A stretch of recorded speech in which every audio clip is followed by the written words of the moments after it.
ছুরিকাঘাত করে নির্মমভাবে হত্যা করেছে। ইন্না লিল্লাহি ওয়া ইন্না ইলাইহি রাজিউন। শনিবার 19 এপ্রিল 2025 বিকাল 4টায় বিশ্ববিদ্যালয় ক্যাম্পাসের সামনে এই বর্বর ঘটনা ঘটে।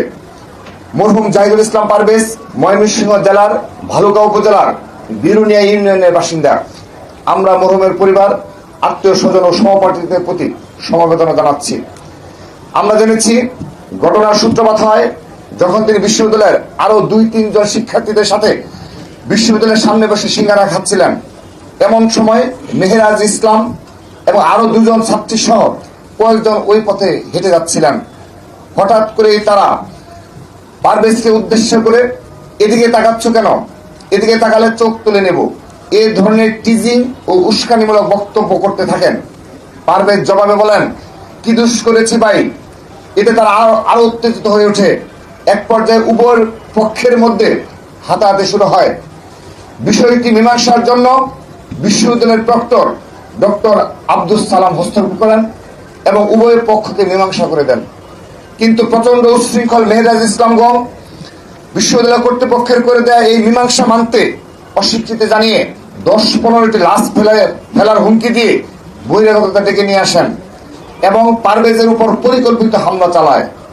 এই হামলায় মেহেরাজ ইসলামের সাথে থাকা বৈষম্য বিরোধী ছাত্র আন্দোলনের বনানী থানা কমিটির যুগ্ম আহ্বায়ক সুবহান নিয়াজ তুষার ও যুগ্ম সদস্য সচিব হৃদয় মিয়াজি নেতৃত্বে বনানী এলাকার বেশ কিছু উচ্ছৃঙ্খল সন্ত্রাসী জড়িত ছিল।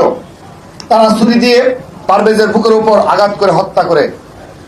বিশ্ববিদ্যালয়ের প্রক্টরের মীমাংসার পর যখন সন্ত্রাসীরা হুমকি দামকি দিচ্ছিল, তখন শহীদ পারভেজ বিশ্ববিদ্যালয় কর্তৃপক্ষের কাছে নিরাপত্তা চেয়ে আকুতি জানিয়েছিল।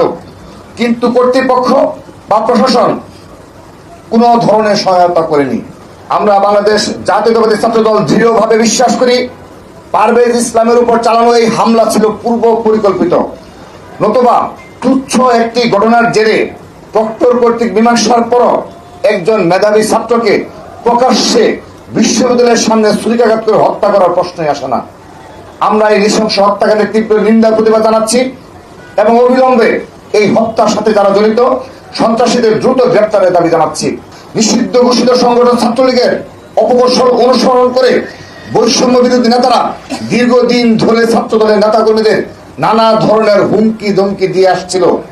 এরই ধারাবাহিকতায় একটি পরিকল্পিত চক্রান্তের অংশ হিসাবে ছাত্রদলকে নেতৃত্ব শূন্য করা এবং ছাত্রদলকে ভয়ভীতি দেখিয়ে এবং ছাত্রদলের রাজনীতিতে সক্রিয়ভাবে অংশগ্রহণকারী শিক্ষার্থীদের মধ্যে ভীতির সঞ্চার করতে তারা নানাবিধ ষড়যন্ত্র